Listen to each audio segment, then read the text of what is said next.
Kızlardan atayın ardaq grammatla жазып келгеле ушуну тааныштырып окуп койгон рухсат этиңиздер.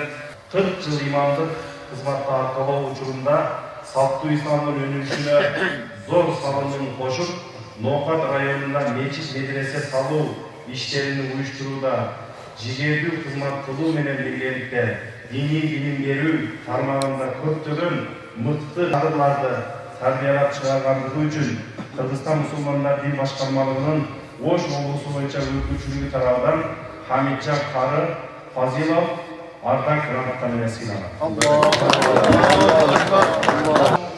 İmamçılıktın жоопкерчилиги мээнети өтө түйшүгү көп. Ахиретте Аллах Таала бейиштик жүзүн сизге берген болсун иншалла. Мына бу турган сизге ыхлас кылган жамаат сиз аркылуу бейишке кирип кетсин иншалла. Ошондо фазыян бар деп эле эстеп коюңуз. Алла разы болсун. Мубарак болсун.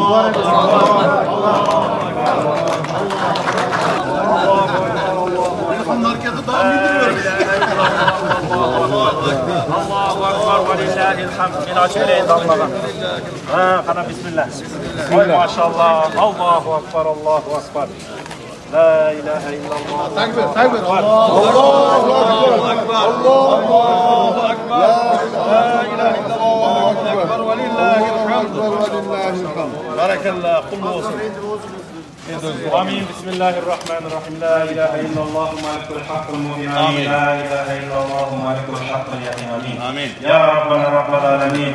Şunday kutlu berekeli günlerde İslam'a, dinge, Kur'an'a, iman'a hizmet kılgan Naşır Damlacanımızın hizmetini bağlap durgan Canı Muğat eli hizmetiniz. Rahmat. Bereketle. Hemmelerinize Allah'ım razı olsun. Amin. Kuday Teala mana shunday yaxshiliklar ustida hammamizni jarishtirsin. Amin. Kuday Teala haqqincha olarak qilgan xizmatingizlar uchun Kuday Teala ko'p yaxshiliklar bersin. Amin.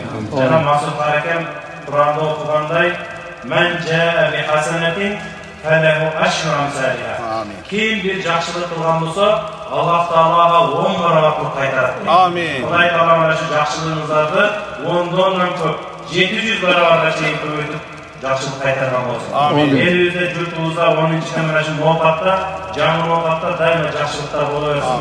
Damlaimizning qilgan xizmatini oxiratda Allohim berekeli qilib, oxirat uchun foydali qilsin. Amin. Xudo taolo ömrünü daim ziyoda qilsin. Amin. Bizga bosh bo'lib, qosh bo'lib, daim ko'p yillar dinga xizmat qilishlikda Xudo taolo barimizni birga qilsin. Amin. Xudo taolo mana shu markazimizni muborak qilsin. Xudo taolo safarlarni bexatar qilsin, yo'lni ochiq mashina qilsin. Daima halkın dinin, elin, Kur'an'ın kızmatından Kudayım acılatmasın. Ve ahiru da'vanen elhamdülillahi rabbil alemin.